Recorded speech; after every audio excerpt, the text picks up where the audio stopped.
Good afternoon.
Maurice, I think we didn't send out a Zoom link. So what I want to do is to see if I can send out, because you had the flyer. I think just people wouldn't have read the flyer. Let me go ahead and make sure that we have invite participants. Put the link in the Let me go ahead and, Hello, everyone. hello, Carlos. I won't be here long. I'll just wait to make sure you can get in. That's all.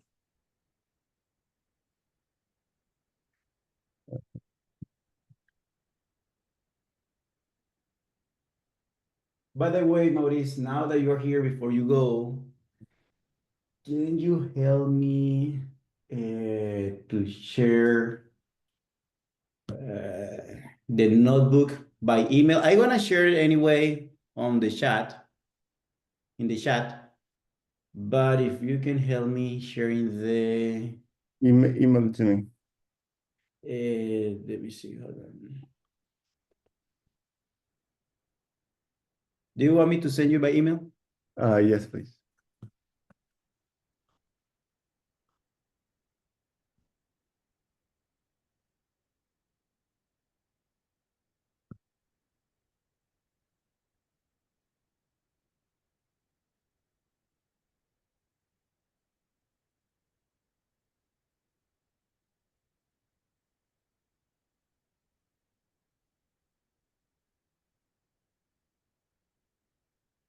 Okay. We're not putting in the chat.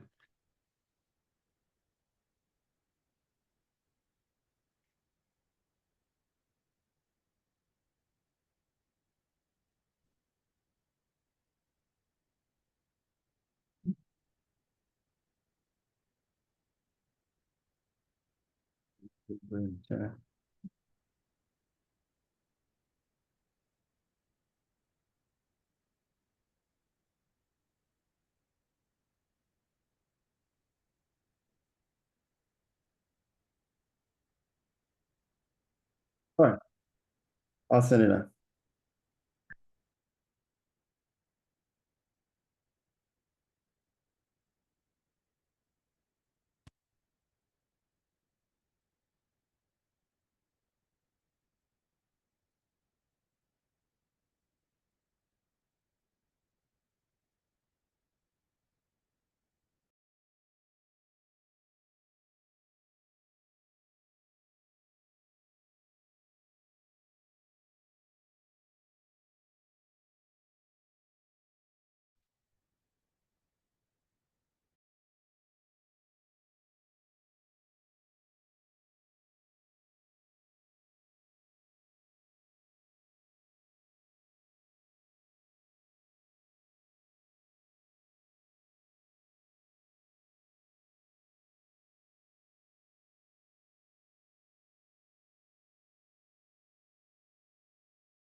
Hello, everyone. So let's wait a few more minutes to see if we can have more attendance, and then we can start working on the introduction to Python.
Hello, everyone. So let's see if we can start the workshop.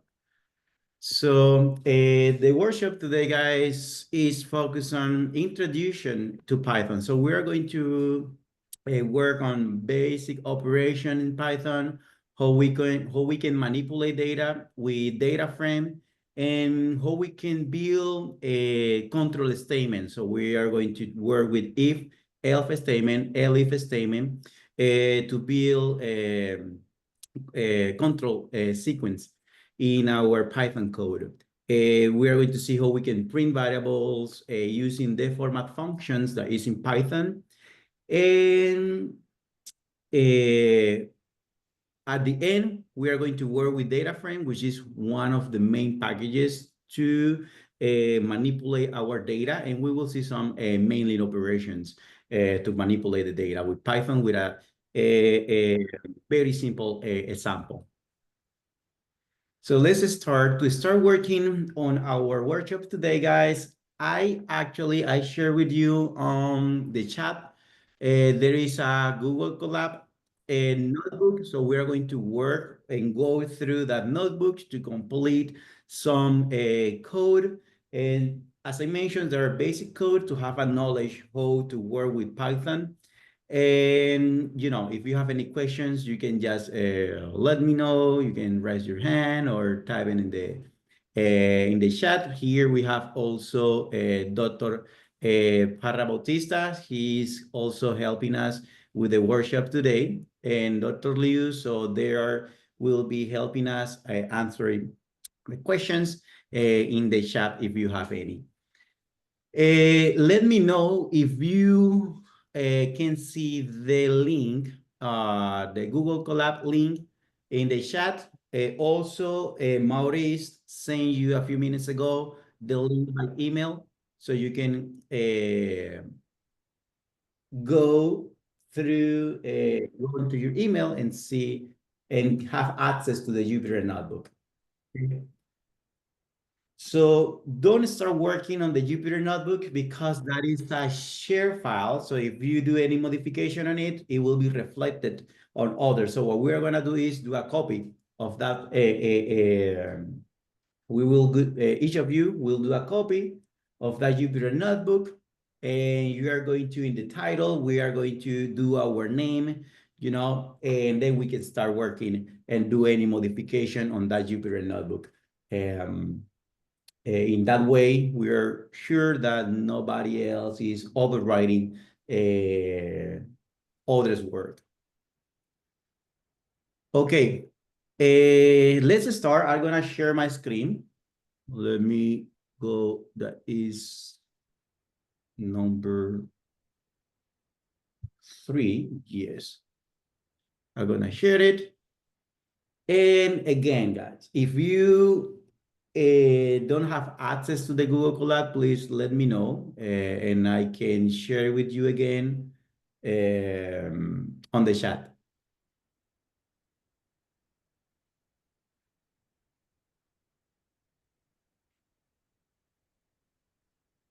Okay, let's start working on a notebook. Are you ready, guys?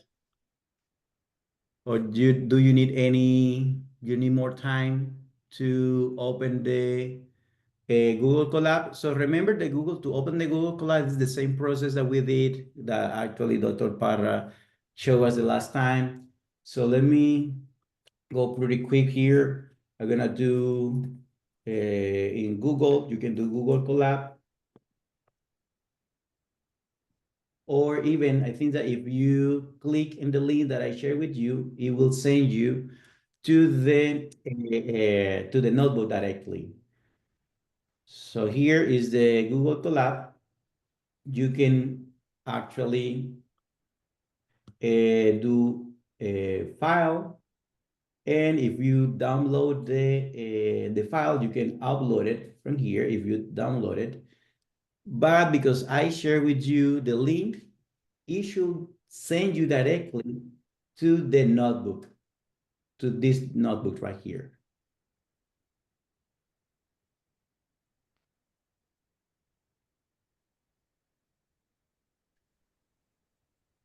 So I just want to make sure that all of you have received the notebook before to start working on the notebook.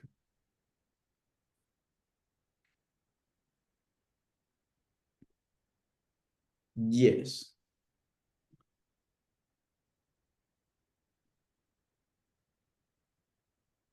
It's hard to fit everything on the same screen. Oh, what was that? Oh, it's hard to fit everything on the same screen. Just trying to fit everything. Oh, Notes and yes. then Zoom and Yes. I can wait for you. Yes, I do.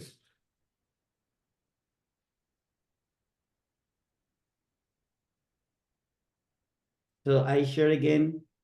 Let me share it to the whole group. The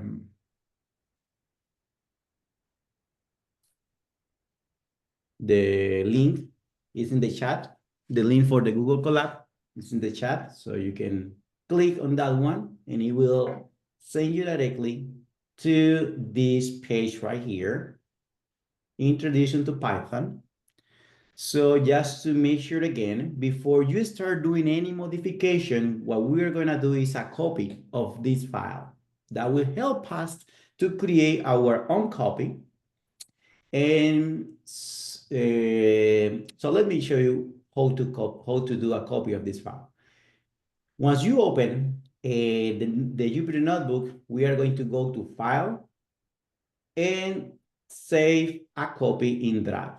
Okay, we're gonna click it there, and you will see the new copy will be generated, right? So this is the original one, and you will generate a copy. So in the copy, you can rename the title. You can change the title here, faculty name. I will do my name, Carlos Era. Okay, that's my name.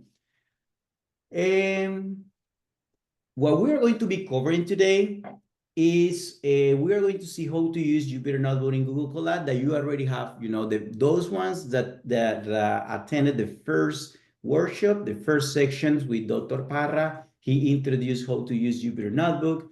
We are going to see how to use the print functions and how to use the format functions inside the print functions. We are going to work with some variables, how we can create variables in the Jupyter notebooks, in particular, how we can define variables in Python. We are going to work with two, as an example, we are going to work with two types of variable, integers and string variables. Creating and printing variables.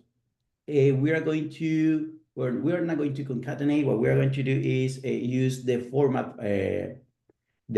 function for the print function. Then we are going to work with the control statement or statement control with the if, else, and elif function, statement control. And finally, at the end, we are going to work with the pandas, which is a particular data structure that we use for data management. In this section, in this part, we are going to create a data frame from a dictionary, which is also another data structure. The dictionary, we will see some basic operations to manipulate the data frames and the information stored in the data frame, selecting and filtering the data, modifying and updating the data, and how to handle missing values in our data. So this is going to be a pretty simple example just to have a knowledge how we can work with the pandas instead of working with a huge CSV file. This is going to be a simple files that will help us to understand how we can manipulate data using pandas and data frame, okay? So let's start. The idea is to get familiar with the Google Colab. Some of you already are familiar with the Google Colab and using the print statement, variables, data type, data frame, and working with some variables. So that's what we're gonna do. So the first things that we will do, that maybe you already did, is change the name, the title for our Jupyter notebook. So in this case, remember the file that I shared with you all was this one, Introduction to Python, faculty name. I asked you to save a copy in Drive, right? And then that will give you a new Jupyter notebook. In this Jupyter notebook, you will change the name and you can put your name here, right? That way you can identify the file. So that's the first step. That's the first things that we will do today, just to change the title of this file. And how we can create a new cell in Jupyter Notebook. So when we stand in the cell here, you will see that it will pop up these two options. We can create a new cell for coding or a new cell for test. The new cell for test is usually created to do any comments on your code or to explain what the following section of your code is doing. So that is the text option. In the code, if you click here in code, it will give you, right, the new cell where we can, for example, print, let's just print a string that say hello world. So that's the way that we can add more cell in our Jupyter notebook, okay? There is another option to do that. Well, it's connecting. Sorry, this is Neil. Can you go over this one more time? The how to create a new text cell? Yes, sure. Thank you. I'm gonna just delete it to start with this one. Okay. There's two ways that we can add a new cell in Jupyter Notebook, right? These cells right here, if you do click, you can see like there is some shadow, right? That we are selecting that cell. If we move close to the bottom of that cell, it will pop up these two options. These first options right here, if you click on that one, it will give you a new cell for text. So that means that you can do some comments, or you can type, like, for example, if you are implementing a function, you can explain what that function does, the number of parameters, and the requirement of that function. So that is this option right here, add text. For example, I'm just gonna click in here. I'm gonna click and I will add a text cell. Actually, I was skipping this one. This is a text cell. For example, here, I'm just gonna do here. You can add comments to explain your code, right? So this is what you will see once you click outside that cell. The format that this particular text use, the format, it actually work with a markdown syntax. Markdown syntax is those syntax that help you to provide some kind of format to your text. For example, if I do this, let me show you this. I'm gonna click outside. If I click outside, this is what I actually added, right? This is the new cell. Here you can add comments to explain your code. Now, I'm gonna edit that cell. To edit that cell, I'm gonna do double click, and now we can work on it. So when I was talking about this text use a markdown syntax, for example, if I wanna set that as a title, I'm gonna do an ampersand, a numerical symbol. And I'm gonna click outside, you see, now it's bigger and it's like a heading, it's a heading for in my file. So if I do two more, that will be like a subtitle. You see, the size of the font change. So let's say that I wanna do some bullets. Here, I do the start. Here, I can add a few more comments. And now that will be a bullet. Okay. So just in case, if you want to, you know, set some format for your test, keep it in mind that that is a markdown syntax, markdown. If you do markdown guide, let's see. Let me share with you a good tutorial for the markdown. I think that this basic syntax. Okay, this is what I'm talking about. You see, the heading, the font size. So this is the markdown. If you want to do a title, a subtitle in your text, this is the syntax that you need to follow. If you want to set bold, for example, let me go back. I want to set as a this part right here as a bold. So I just do double star at the first and double star at the end of the comment, and then it will be bold. But that is what is known as a markdown syntax. So let me share with you this link. I will paste it in the chat, and you can have it there, and you can, you know, do some formatting to your text. There it is. So you can keep the syntax if you want to play with the providing some formats to your test. So this is the way that we can add a new cell for text.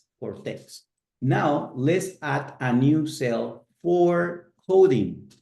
So the problem 1.3 is asking us to add a new cell for coding. So here you have the options. You can click here and it will add a new cell for coding, or up here you see we have the same option. So if I click in here, it will actually create a new cell, right? A new cell for coding. So here we can do print just to test it. Hello world. Now, this is a code. How we can run that code, just doing click here, and it will say hello world, right? So here is the way that we can add a new cell. It could be for text or for coding. So we have those two options, okay? Now, problem 1.4 is how to run a cell coding. So it's the same thing that I showed you here before. We just can do clicking here, or we can do command enter. If you do command enter, of course, first you need to click inside the cells that you want to run. And then you can do command enter and it will run it for you. Or you can just, use the button, the play button, and it will run the code that is inside that cell.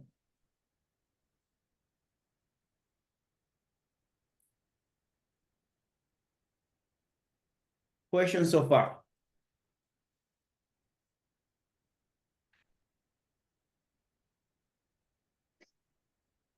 Okay, so now let's use the print function. So we want to print, right, what our variables, the value that our variable have. It could be a data frames, it could be just a simple variable, it could be an integer, a float, a string. So let's see how we can actually print the information in Python. So to print the value that a variable contains, we can do we have to do the print function. Okay, we can do the print function. With the print functions, inside the parentheses, you will type or do the variable that you want to print. In this case, we are printing directly the message. So in this case, we have this message right here. I will learn the basic skills to implement a ML system, a machine learning system. So in this case, we have just the string variable is already inside the print function, right? So print parentheses, and remember that it needs to be inside the quotes. If I take those quotes out, I will get an error, right? Because what I'm printing here is a text. Every time that you want to print a text, you need, or a string, we need to do double quote. So we'll do the double quote and then we will be fine. We are going to print I will learn the basic skill to implement a ML system. Okay. So now let's practice with this one. In this part right here, what we are going to do is we will introduce ourselves in the first line, in the first part right here. And in the second part, you can do the department that you are working at, the ones that you're working. So for example, in my case, let me take this out. Complete the code. Remember, it's a text. So I just gonna do the double quote.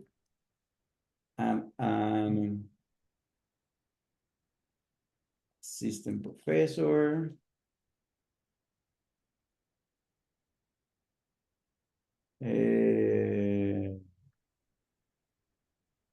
And my name is Carlos Terra, for example. The department in the second line, I will do the double quote. And in here, for example, I will do, I'm working at the CIS department. Okay. So we are using two lines. We are printing, I'm assistant professor, and my name is Carlos Teran, and I'm working at the CIS department.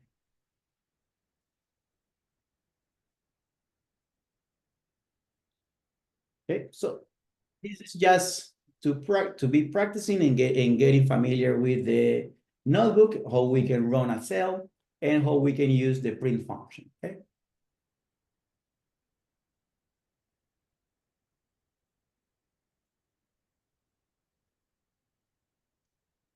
The second one, complete the code by printing your age. I'm gonna, again, remember, I'm gonna do, let me show you a different way, because I want to print an integer, a numerical value, because I wanna do a numerical value. What we can do is, there is two ways to actually complete this problem. The first problem is, let's say that I have 66, and it will print it, right? This is a whole string value. But if I want to treat the 66 as a number, I can do comma and then 66. Okay? So here, this is actually a numerical value. So here, I'm printing a string value followed by a numerical value. Okay? That's what we are doing here. I'm printing a string value followed by a numerical value. Or, because we can actually do this, my name is, and then 66. My age is 66, or we can do 66 as a numerical value and it will work, okay?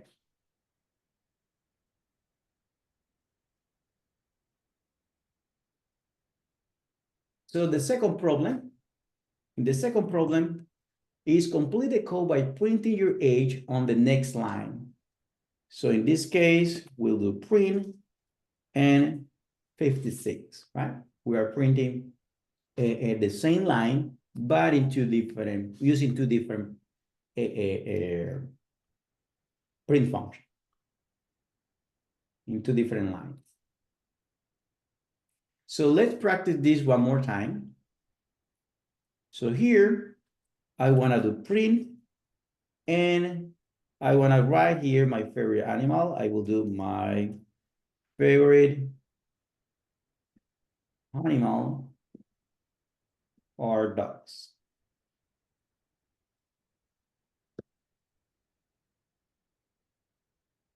Okay. That is one more example to practice the print function, how we can print a string variable, which is this one right here, and how to run a cell, okay? So now let's move to the part number 3, variables and data types. Let's see, let me see if there is any questions. No.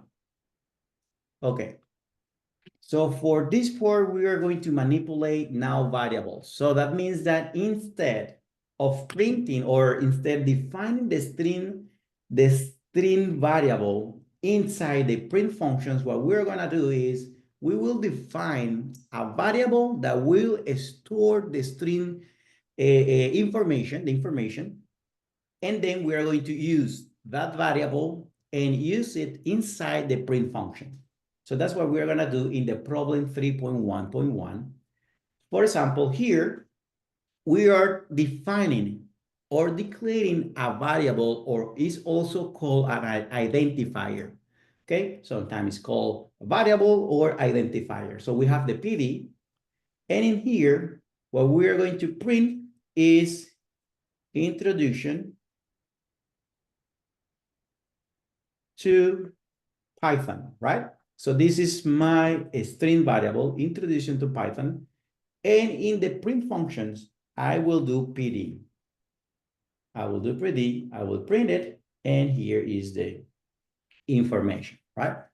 So now I'm not printing the string directly or not using it directly in my print function. Instead, I'm declaring a new variable, and then that variable is used inside the print function, okay?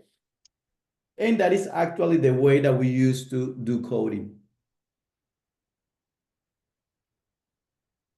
Let's move to the problem 3.1.2. So here what we're gonna do is we're going to create a variable. We are going to name that variable as age, and we are going to assign to that variable an integer value. And then, Excuse me, I'm sorry, Dr. Turan. May I yes, ask a question, please?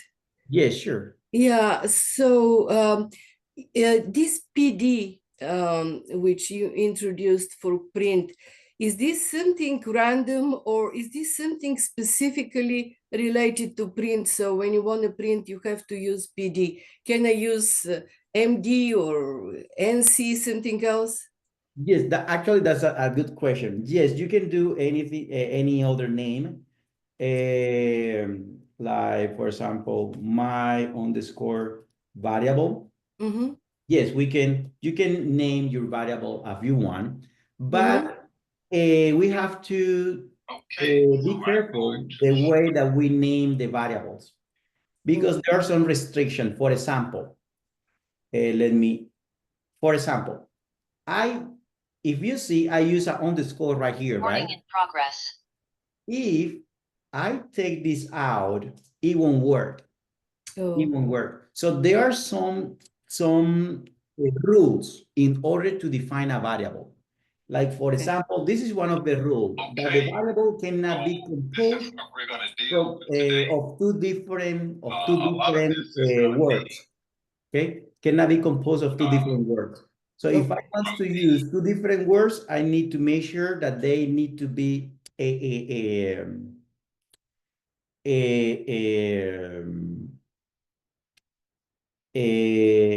they need to be connected. Okay, in this case, I'm using the underscore. So the variables cannot be defined with spaces, with the spaces because it won't work. I think that the second rule is that we cannot start with numerical values. So for example, two variables, so it won't work. So we cannot start the name of a variable with a numerical value because it won't work. So what we can do is a variable underscore 2. Now it will work. Now it will be accepted by the Python interpreter. It will be accepted. I think that I cannot use, yes, I cannot use a particular specific characters, like for example, the exclamation character, we cannot use it to declare a variable, okay? We have just to make sure those rules in order to define the name of a variable. Yes. That was a good question. Thanks, Dr. Nelly. Okay, thank you very much.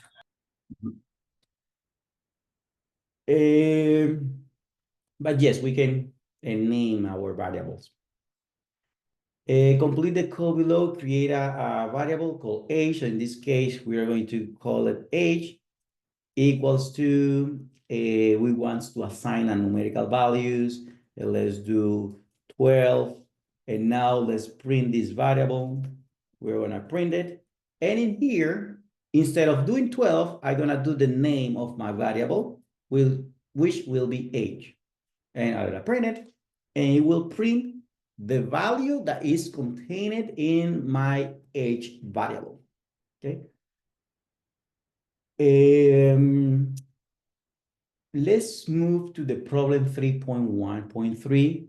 In this case, we have to create a variable, and we are going to name the variable my underscore department, and we are going to assign a string to that one, right? Well, my underscore department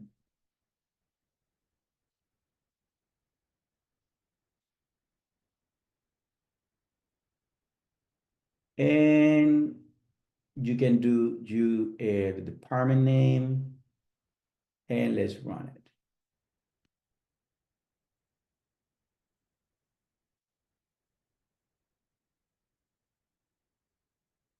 Okay, so far, the difference from this set of problems with problems three is that we are now defining variables, right? To store information, we are defining variable to store values. In this case, we were storing most of those examples, we were storing string values, strings.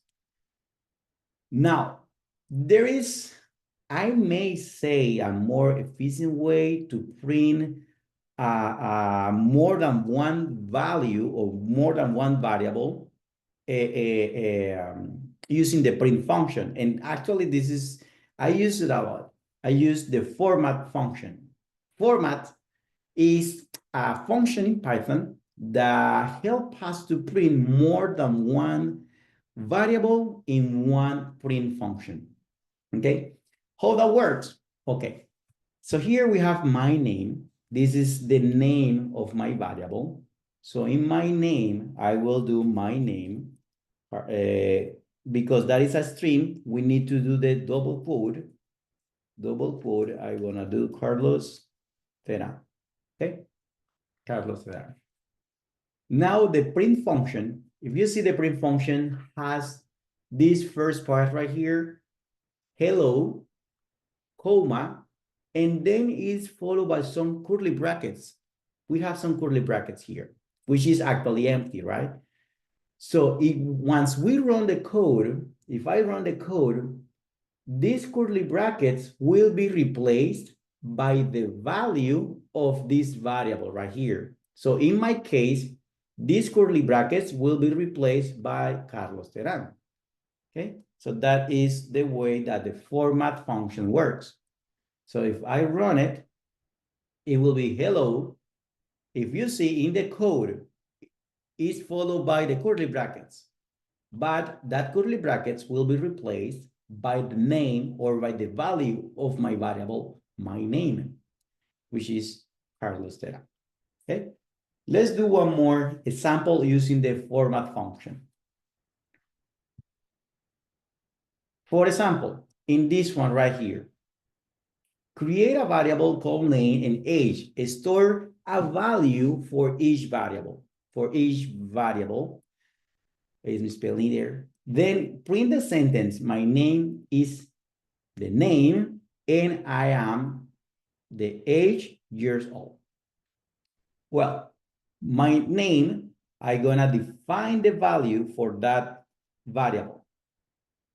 I'm gonna do my name.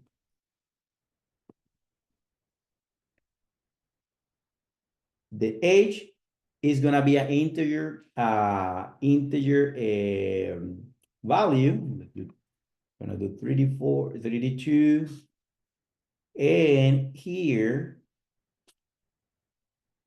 I'm gonna give you a few minutes to complete the last line. So what you need to print, what we need to print is, my name is, it will be substituted by our name, and I am the age years old. So this is what our program should print. So I will give you a few seconds to complete it. We can, and then I can complete it on my end, and you can check what you did with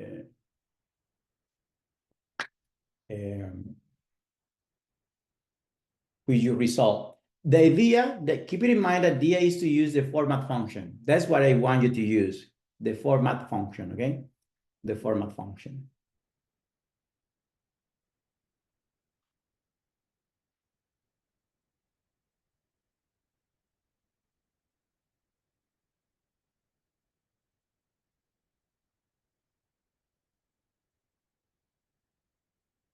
Okay, let me, what I'm gonna do is, I'm gonna copy the sentence that we want to print, okay? This is what we want to print.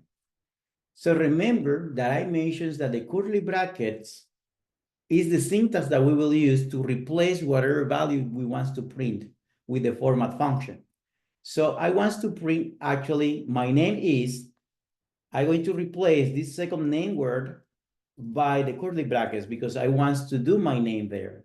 And I am the age. So here I want to do the age, right? So this is the sentence. This is my sentence. And now I will do, and this is the syntax for the format function.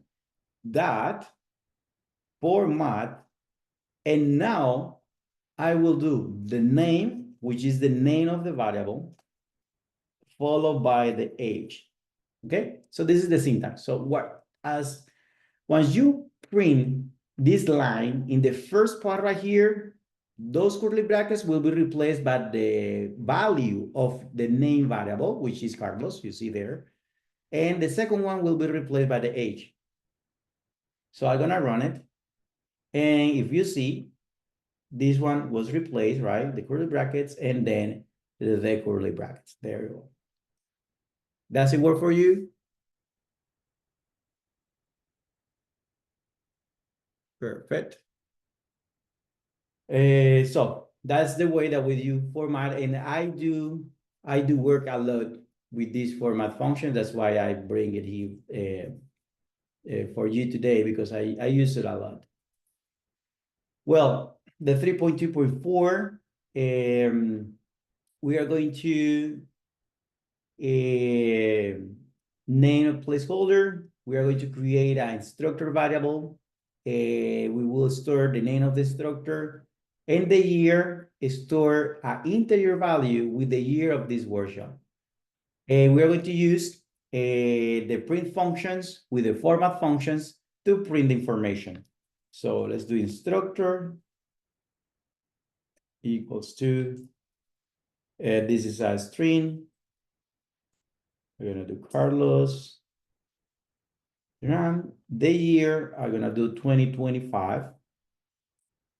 And then this workshop is led by the instructor in the year. So one more time, let me take this out. I wanna do it from scratch. So what I want to print is this part right here, right?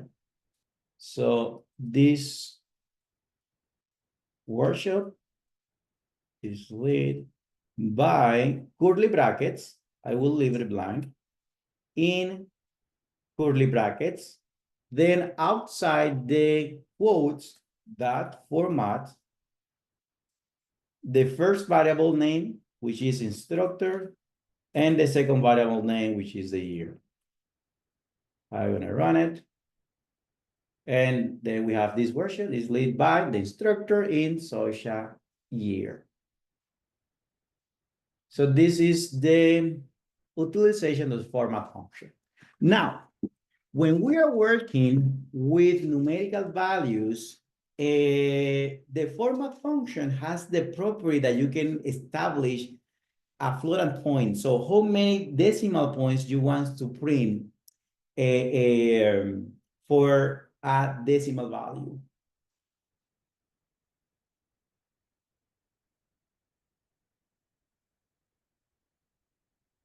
So now, what we have here is we have print value. So remember that before we were working with the curly brackets empty, right? We just have the curly brackets. If I leave it with the curly brackets, it will print the whole decimal numbers that we have in our variable. Our variable is pi, which is 3.14159. But we can actually define how many decimal points we want to print. How do we do that? In order to do that, this is the syntax that we need. In this case, what I'm telling to my code is, okay, I want to print 2 decimal values, which are floating points.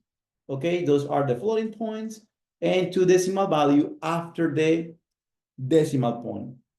I want to print it. And in this case, I'm just printing 3.14, right? Because I'm just asking to print 2 decimal values.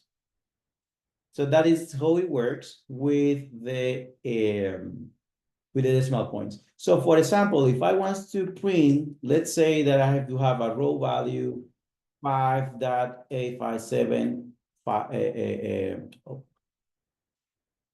Let's say that I do have these values right here, the row value, and I will do n.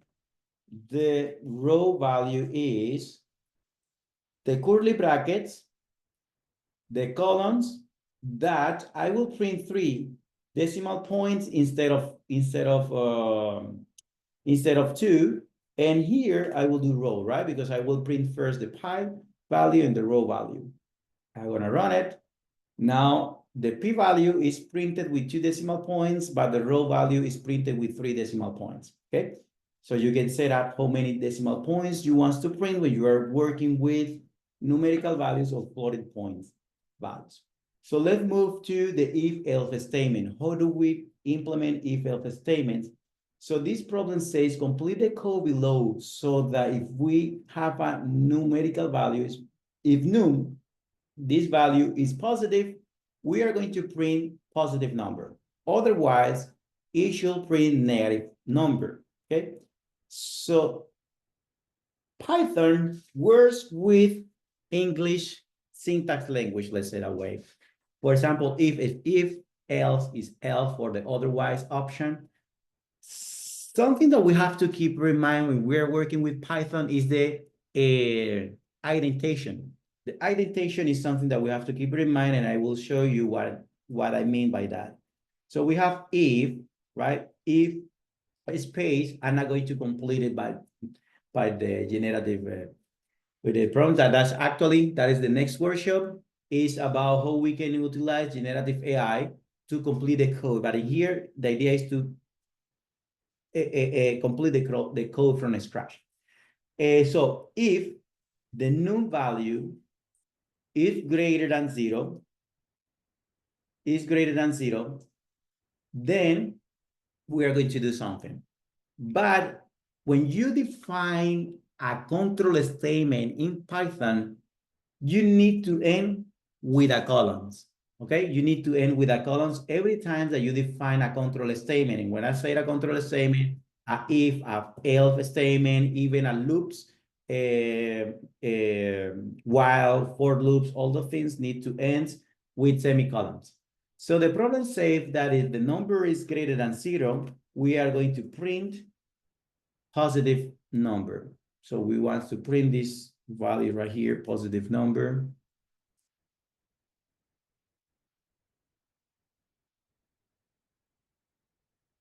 Else, and this is what I'm talking about indentation. I need to follow the same line. If this condition satisfied, I will print it. Else is a control statement that means that I need to end it with a semicolon, print negative number.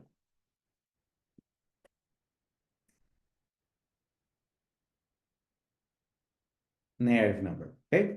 So if I run it, it will print negative number because num is equal to negative 45.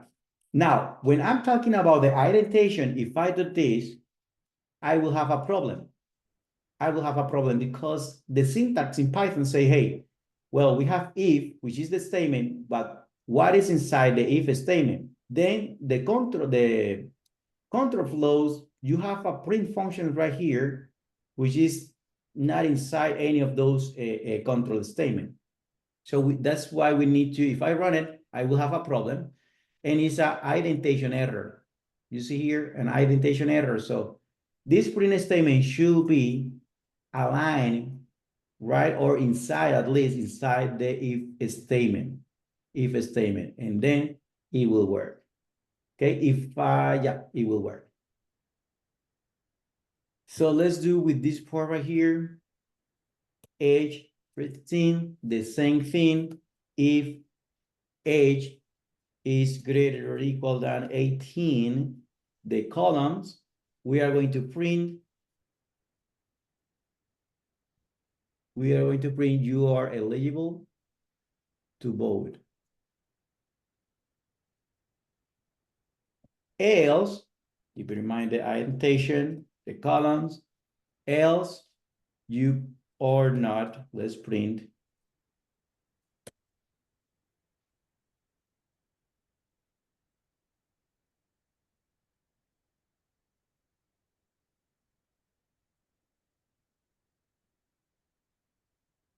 to vote. Let's run it. And it worked, right? So this is the when we're working with three variables, and we want to see which of those is greater or equal than. So we can use a sequence of if statement.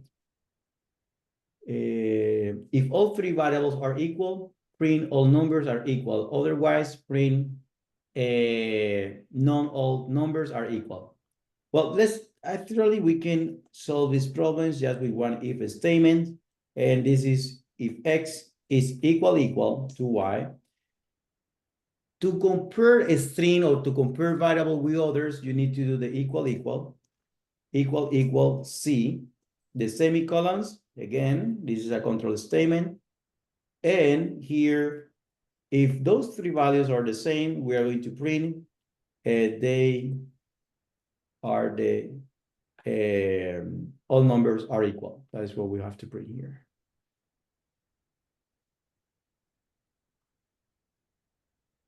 All number equals, else columns are gonna print none all numbers are equal. Okay, print it, not all numbers are equal. If I change it by this one by 15, all numbers are equal. Okay, that's it, if else statement. So this is one more example with the if else statement. I think that you are right now you're able to do that with the previous example. So I'm going to skip it and I'm going to jump to show you how to work with the elif. Elif is when we want to verify more than one condition. Okay, so with the elif in these problems, say for multiple conditions for a given score, you must provide a corresponding letter.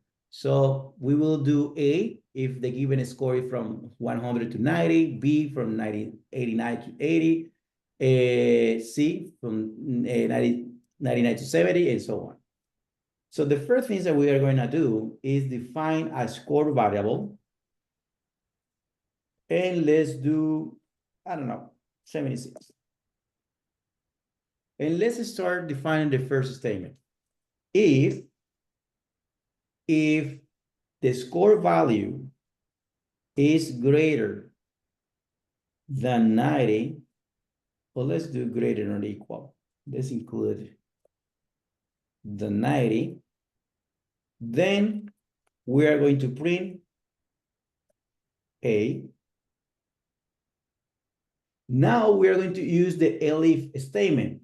This is a new statement. Elif score is greater or equal than, let's do 80. We are going to print B, right? Elif a score is greater or equal than 70, we are going to do print C, the C value. Elif score is greater or equal than 60,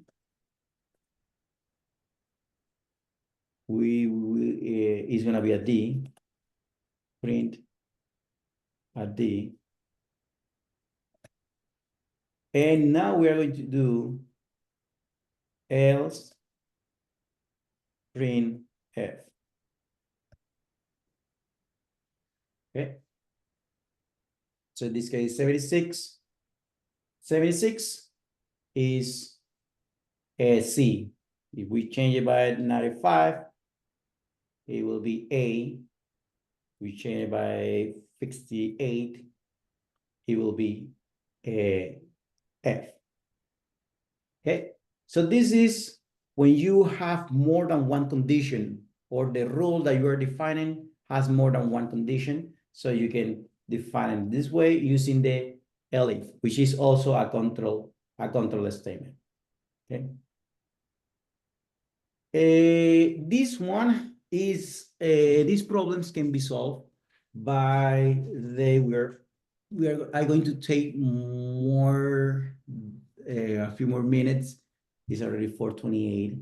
Anyways, we are recording the lecture, so if you need to go, that's fine, and you can then go through the lecture and Okay, we review. have a survey. I gonna show the survey now.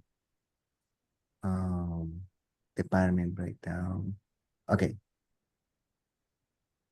Can you see the survey? Yes. Okay. Yes, I'm gonna wait a few minutes that the participants complete the survey, and then I can continue to complete the notebook.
Well, I think I can continue. Let's continue to work. This is just the last part, and then we have the pandas. It will take me maybe 10 more minutes and to complete the whole Jupyter notebook. Okay, so let me continue here.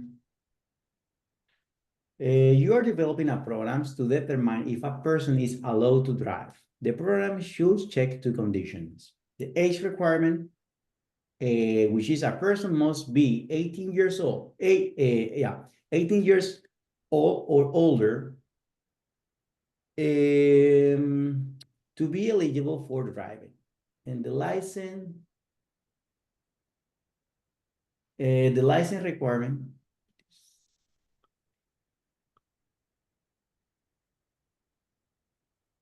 the license requirements, even if they are old enough, they must have a valid driving license to drive. So based on the response, the print, we have to print you can drive if the person is 18 or older and have a valid license. So here we have a double condition. If the person is 18 or older and have a valid license. You need a license to drive if the person is 18 or older but does not have a valid license and you are too young to drive. So let's create a control statement, a workflow to make this possible, to work on this. So the first things that we have to do is let's create two two variables. In this case, what we're gonna do is I'm gonna show you how to prompt to the user to type the variable. So in this case, I'm defining an age. So I'm gonna do input, and I will ask to the user to provide the name. So let's do please provide your name, okay? So this is an input. Whatever you do in the input, that will be a string, okay? That will be a string. If we do input, which is a function, this input function is asking to the user to type the a value, but that value is gonna be a string. Because that's gonna be a string, we need to do int and convert that string into a numerical value. In this case, we want to convert that string into an integer. That's why we have an int value in front of the input function, okay? So now let's do the same. Let's ask the license. For the license, we are gonna do input and let's ask, do you have a valid license?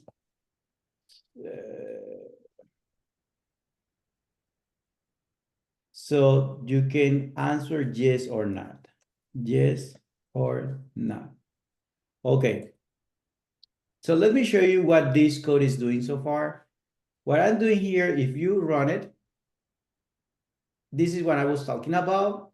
It will prompt to the user to type not the name, sorry, the age. The age. Let me stop it.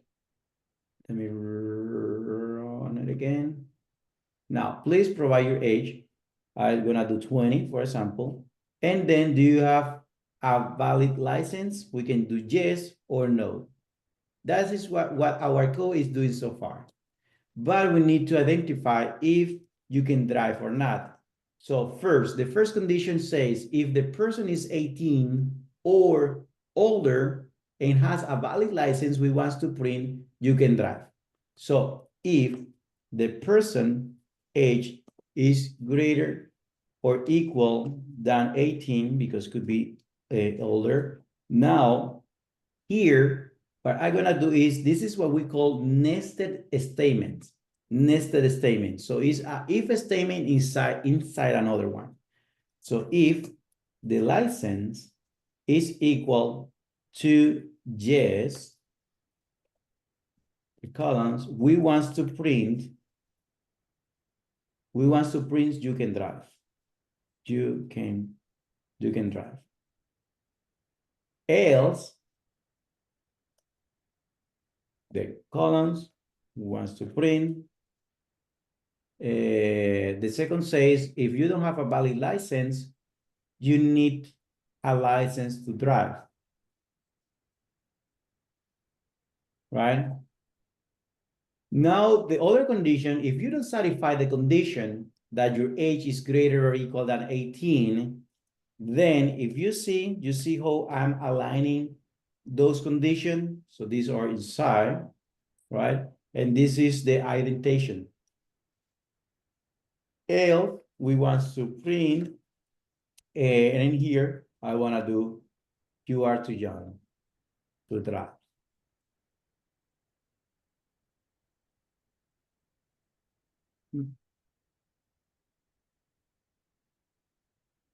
Run it. The age, let's say, is 16, for example. Or I don't have it.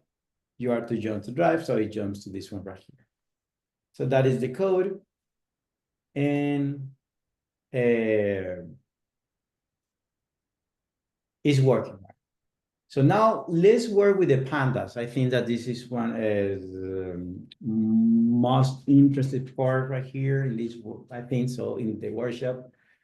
Let's work with the pandas. With the pandas, you can define a data frame.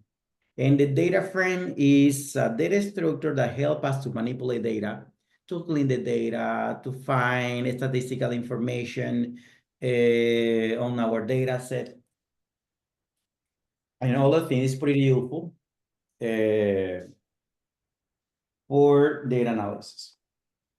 Well, in order to work with pandas, we need to import this package, the pandas package. This panda package, and you can name it. This is the object, and this is the object that you will be using to use any function from this library. And by the way, you can name it if you want that object. If I can do Carlos, then I can keep using Carlos instead of PD. But what happened is that if you find any code out there in Python, the standard is that you use PD. When you see a PD object in a code, immediately you know that there is a pandas, is a pandas object. So let's keep it the PD, just to keep the standard name for the pandas. And the first things that we're gonna do is, let's see how we can create a pandas data frame from a dictionary. Okay, a dictionary is also a data structure that is a key pair, data structure. We will have a key. In this case, the keys will be the name of the column in our data frame. These are the keys, and these are key pair. It's a pair of key values. Sorry for that. Key values. These are the keys, and these are the values. Okay, it's a pair. These are the keys, and these are the values. So let's first define a dictionary. So let's name my dictionary.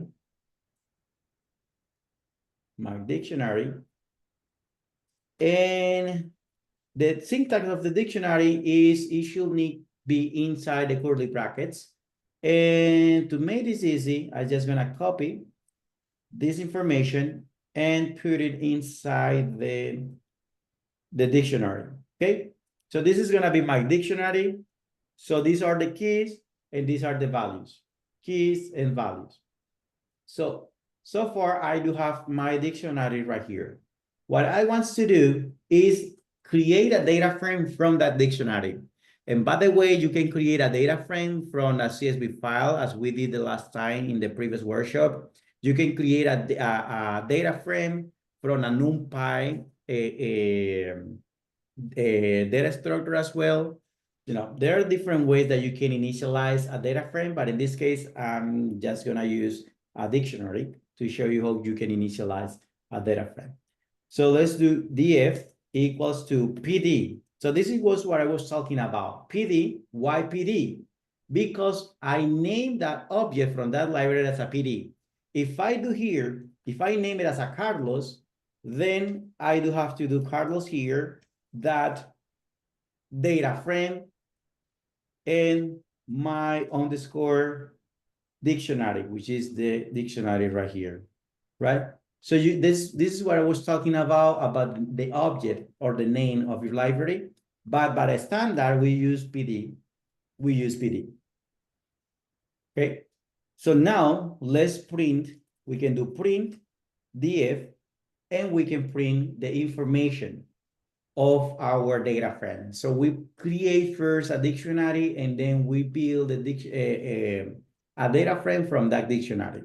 So we have 3 columns. The first column is glucose, blood pressure, and body mass index, right? We have that information. So that's one way that we can define or create a dictionary.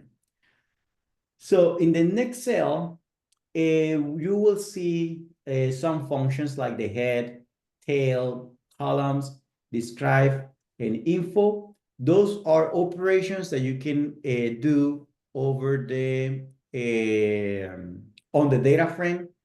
What the head does, this operation, the head operation, it will print the first 5 rows. Let me do something. Because I don't want you to get confused with this part. I'm gonna create it. I just cut it. I'm gonna create a new cell and put it here. I'm gonna show you operation by operation what we are doing here. So we have the head. And if we print it, it will print the first 5 rows. If you see 1, 2, 3, 4, 5, the first 5 rows. But actually you can define here the number of rows that you want to print. If you want to print 8, it will print the 8, which is in this case, the total number of rows that we have. So that is the head function. Now let's work with the tail. The tail functions will print the first 5, no, the first 5 last rows. I don't know if that makes sense. Let me put here. So here, the data frame tail will print the first last rows. If you see, we were printing from the 7 to 3, right? We were missing the 1 and the 0. So the head, I'm gonna take this out, will print it from the top to the first 5 elements from the top to the bottom, and the tail will print the first 5 elements from the bottom to the top. So that's tail and head for a data frame. The columns, this one right here, what the column does is print the column names of your data frames. The column names, we have the glucose, blood pressure, and BMI, okay? The column name. Describe information, describe that function, the describe function. What that function does, it will print the statistical information. If you run it, you will see the standard deviation, the mean, the maximum value, and the different quantiles that we have, right? The first quantiles, the second quantiles, and the third quantiles. So you will see that statistical information using the describe function in our data frame. And the info information will tell you the data type of those objects. In this case, those are integers, 64. And if you see, we don't have null values or non-values. So the info information is pretty helpful to identify if there is any non-value in your columns. Okay. So these are we'll use operations for in data frame. Now, here you can actually print one column, elements of one column of your data frame. So let's say that I want to print the BMI, the BMI information for the first one. If I run it, it will print only the column of the BMI, or you can do more than one column that you are interested in BMI. And let's do the glucose. I'm gonna run it.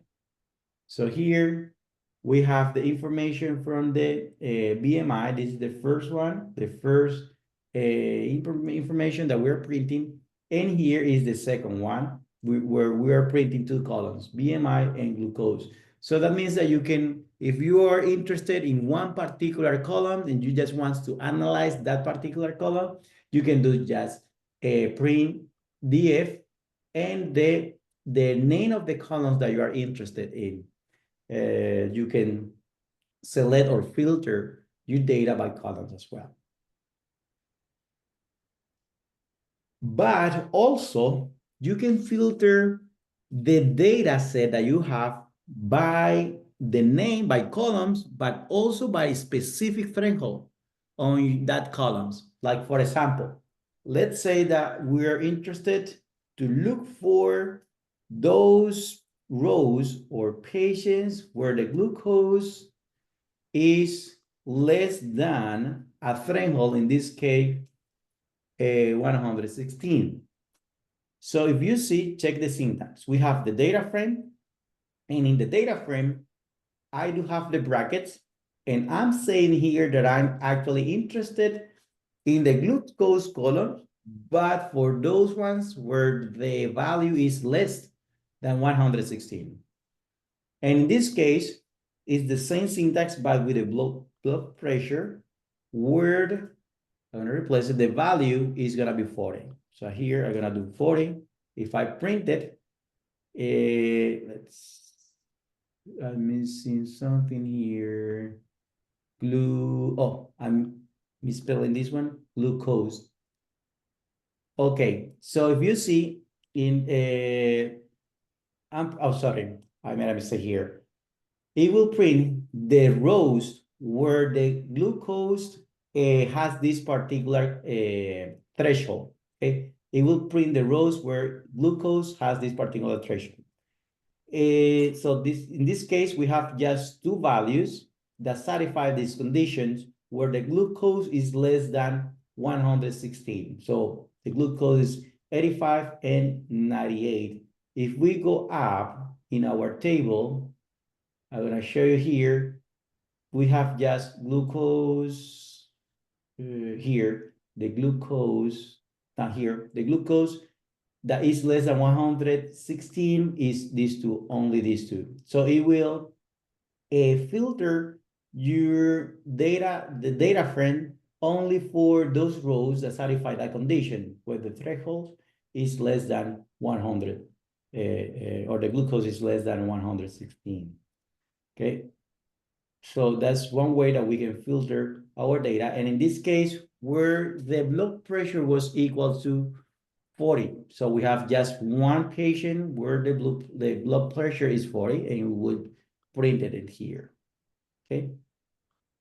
So that's one way that we can filter the information from using a data frame.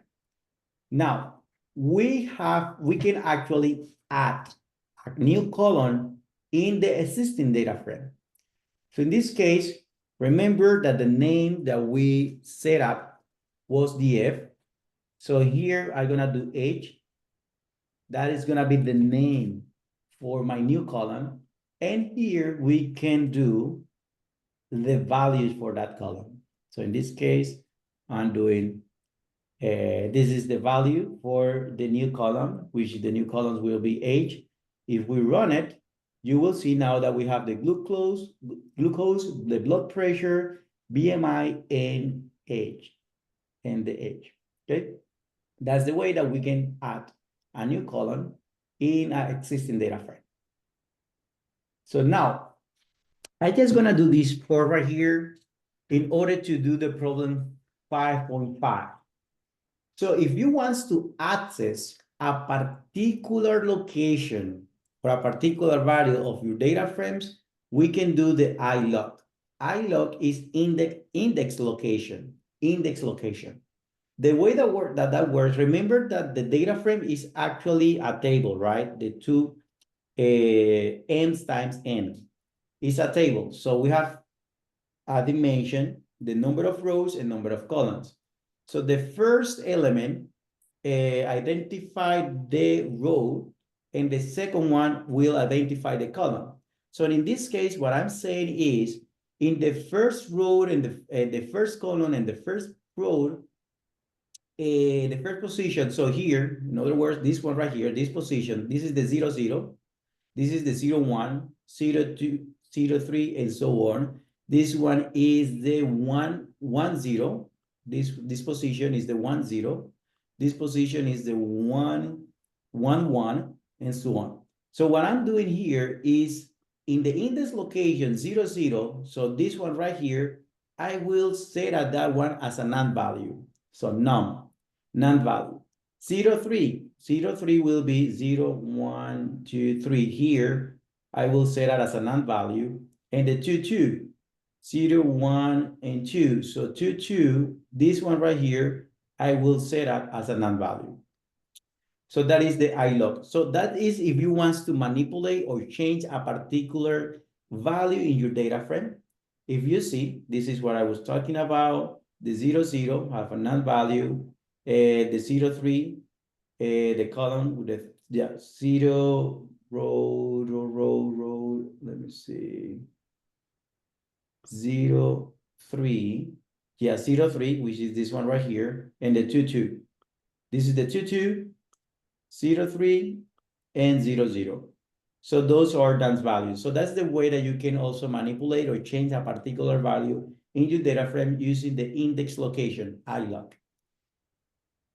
Now, I'm just giving you this example because we are going to use now that information to see how we can manipulate null values. So remember when you are working with machine learning or you are developing your machine learning system, one of the steps is the processing, the cleaning the data set, right? And one of the steps of cleaning the data is to treat or to work with the missing values or the NaND values in this case. In this example, we have 3 missing values. This one right here, and this another one. So how we can deal with missing values using data frame. So there are different approaches. I'm gonna show you 3 of those. Sometimes what the people does is just drop those rows that contains the missing values. Others do an imputation using the median or the mean, and others just impute that value using the closest values of that of the missing values.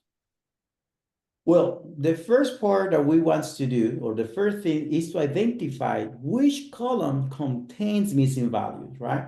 So here the syntax is as follows. We have the data frame, that columns, and this part right here is the one that is telling me which column has or have missing values. So this is the data frame. Is there any null value? If is there, provide any. So when do any is like in any columns or any rows in this part right here. And then print the name of the missing values and print the list. So if we run it, it says that the glucose has a missing value here. Yes, that's right. If you see, blood pressure was not listed because blood pressure doesn't have any missing values. BMI has a 1 missing value and the age has 1 missing value right here. So we can just run it here. And the second part, I'm just gonna do a copy of the data frame that is that we already have. I don't want to miss the original values. And this is the first method to fill the NaND values. This first method, what it does, it will complete the missing value with the nearest value. And I will show you, let's run it. And it complete, you see, let's go up here. If we have a NaND value here, what is the closest value to that NaND value is 85. So, and then it will complete it with the closest one, which is 85. It just copied the 85. And here we have NaND value. In this case, it will take the following one. We have 28.1, it will replace by that value. So we have 28.1 right here, if you can see. And this one was a missing value, 29, it will replace it by the 29. Okay, so that's the way, that's one method to complete to impute the missing values. But actually the ones that I used to do, I don't use that much. The ones that I used to do is with the mean value. I take the mean value of the column. So in the mean value, what it does is it will take the mean from these elements right here, and the computation of the mean will replace the NaND value. So we'll replace the NaND value. How that works? So here we have the name. So I'm gonna do column by column, and I just gonna do with one of the columns. So glucose, this one, the glucose is one of the column that has a missing value. So I will do here. So I wanna compute or impute missing value for the glucose, fill non-missing values with the glucose columns, and I'm gonna compute or impute that value with the median. I'm gonna run it, and now the glucose is computed with the median, computed with the rest of the values, right? And it will compute it in here. And then you can do the same for the BMI and the age. It will compute the median. So the the following part right here is the drop NaN values. Sometimes when you have a lot of drop NaN values, imputing a value is not a good idea. It's better just to drop it. And in this case, is dropping the rows, or in other words, the samples that has those missing values. And in this case, we will have just these rows right here, these remaining rows. And we are just dropping the NaN values. The sort, you can actually sort your array by, for example, I'm gonna sort it by the age, I'm gonna print it, and now it is sorted by the age. If you see, it's sorted from the ascending, I did it false, so it's gonna be sorted in descending order from the largest to the smallest value. So this is the function, this function right here, sort value. This is the function that is helping me to order or reorder the samples on my data frame. Group by, so in the group by, let's say that I want to group by glucose. In this case, we don't have too much values repeated here. So maybe it will just print, and let's do age, just one value. But with this, what this does is it will group by glucose. So let's say that there is a group of patients with the same glucose, then I will group it by age and compute the mean of the age for that particular group of patients that has X value for the glucose, and I will compute the mean for that group of patients.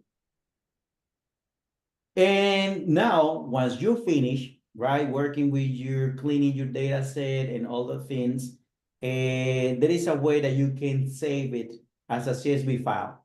So you do df to CSV, and then here you can do the name that you want to set for that data frame, and then you can run it, and it will save it. Let me see. In the folder here, it will save it for you as a CSV file. Then you can download it and share it with somebody else. Okay, so but this is the way that you can save the data frame that you have cleaned. Okay, so this is the end of this introduction to Python. If you want me to share with you this solution, let me know. I can share the solution with you. I'm just saving it, and then you can practice on your end.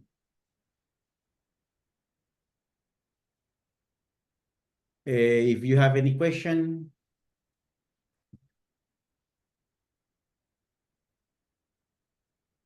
you can let me know. By the way, I'm gonna share it with you. Let me share it with you so you can have the solution for this one.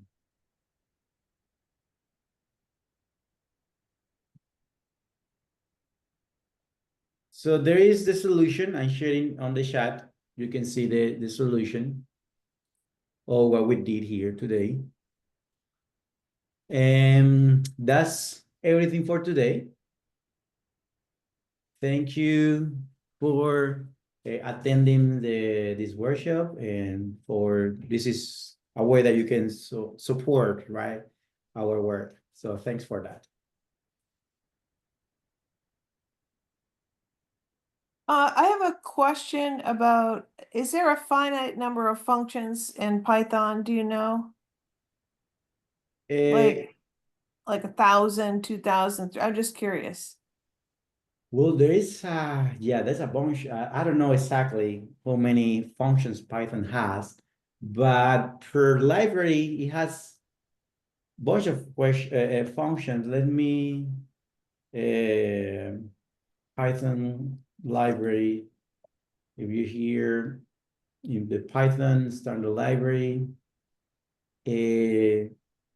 You can find, Database, do they have a database of functions? yes, exactly, like database of functions, exactly. I mean, let me see. So all of those are packages and each has his own function. Let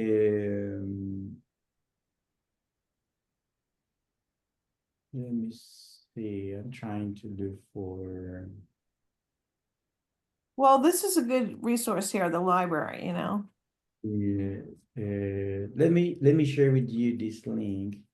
This is the official the documentation. But yeah, there is a lot functions and nowadays a lot of people is building new packages that you will find more functions that you can just use it and you don't have to build from scratch a code. You can just use a function. But yes, the community in Python is growing a lot. It's growing a lot. And the people is always creating new packages with functions. So let me go with the specifically with the So you're saying the packages are a combination of functions? yes, the packages. Yes, when I talk about package, is for example the pandas. This one, the particular one that we were working here. Let me go. Oh, okay, that makes sense. Yeah, I got it. I got it. I got Yeah. it. Mm-hmm. Yeah, for example, this is a package or library. Sometimes the people call it as a package, others as a library. So in every package or every library, you will find a set of functions. Let me show you pandas. So if we go to the official documentation, I want to look for getting started, user guide. Let me see, maybe it should be here. Yes, this one. So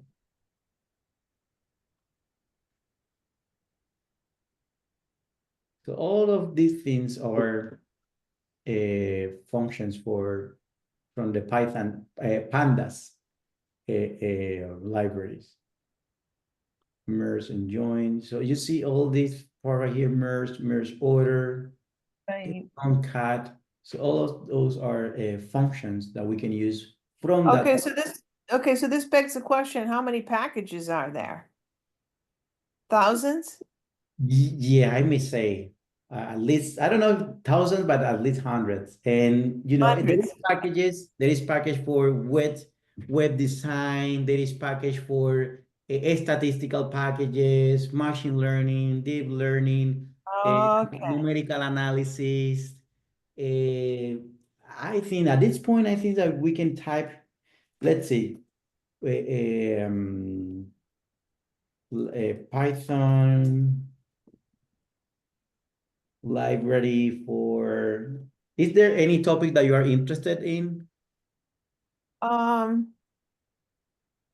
well, we usually use it for mathematics, calculation, statistics, but what you got there?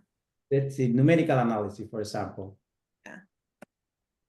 Yeah. So we have for numerical Oh, analysis. I got it.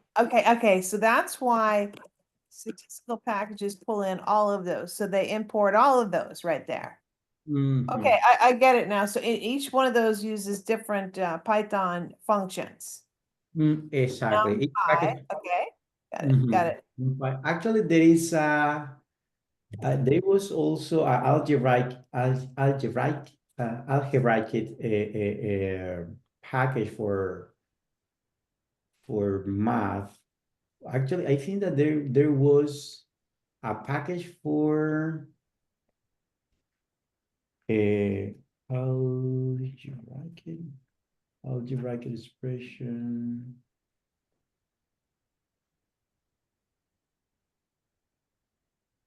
Python library. I think it was this one, SymPy. SymPy is a Python library for symbolic mathematics. It aims to become a full featured computer algebraic system. Yeah, this is what I was computer algebraic systems while keeping the code as simple as possible in order to comprehensive. So yes, there is a, the community is a lot, and these are packages that people have been implementing, developing, and the community also contribute to into those packages, because all those packages are open source. Right. This is an example for a mathematical modeling, all the thing, a package for that. Well, that just makes a lot of sense now. Because I keep seeing this like matplotlib and Seaborn. So each one of those is a package that contains specific functions in Python to There you carry go. out, right? Mhm. Exactly. Exactly. Seaborn, and then Seaborn has its own functions. That's right. I could learn. Okay, well, that's cool. Okay. Yes, that's why, for example, if you do Seaborn, every time that we want to use those kind of package, we need to import Seaborn. Why can't we just import them all? Can we import them all? Yeah, we can import all in one cell. But you mean when you say imported Yeah, all? that way sky's the limit on your functions. If you import them all like for like machine learning, for calculations, for deep learning, just insert them all. Can you do that, or do you can do that, right? And then your command will have combined functions. Yes, that's right. That's right. You can import all the packages that you need. But yes, you have to import like one by one. And then you can, in your code, you can just call any function from that library. Very nice. Wow, that's amazing. Yes. That is, For example, scikit-learn, which is for um, machine learning. So you can just import all those packages, and then you can use a particular function from the package.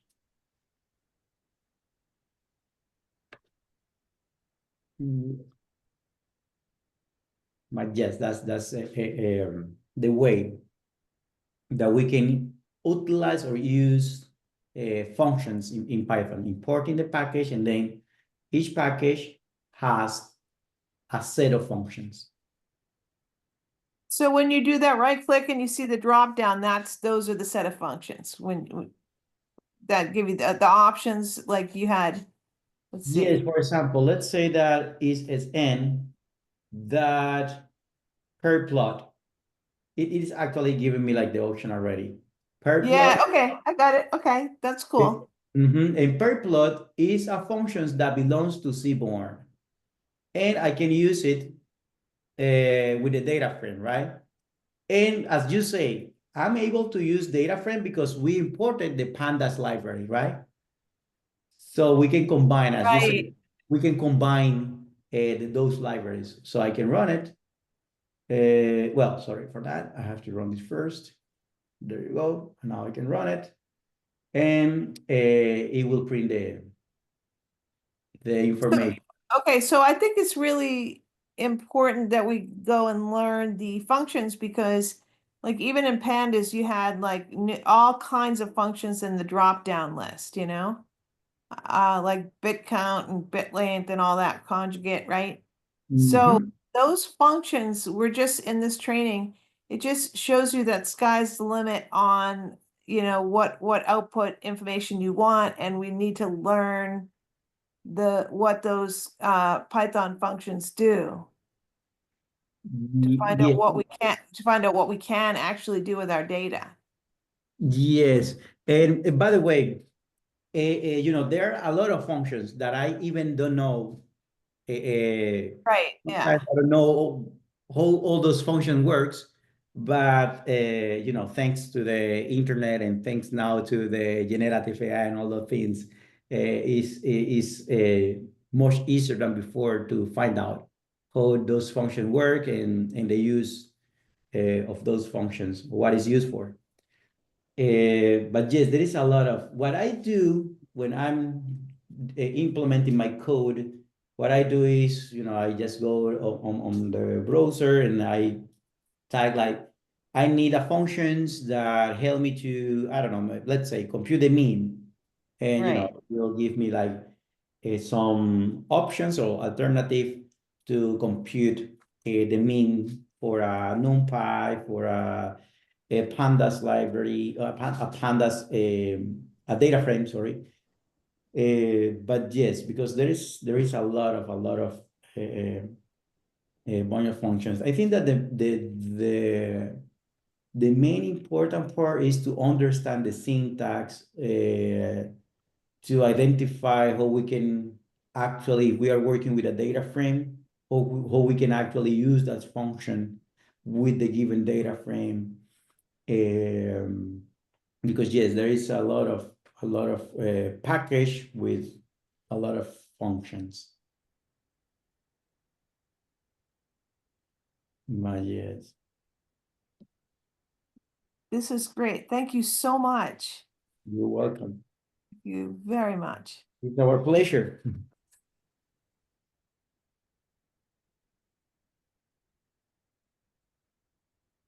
Any other question? So I think that this is everything for today. So thank you. It's already 5:15.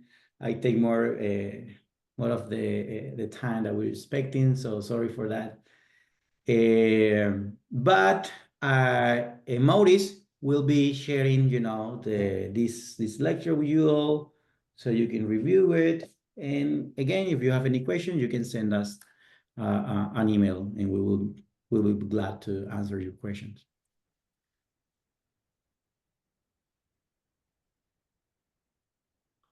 So thank you one more time, and have a great weekend and a great spring break.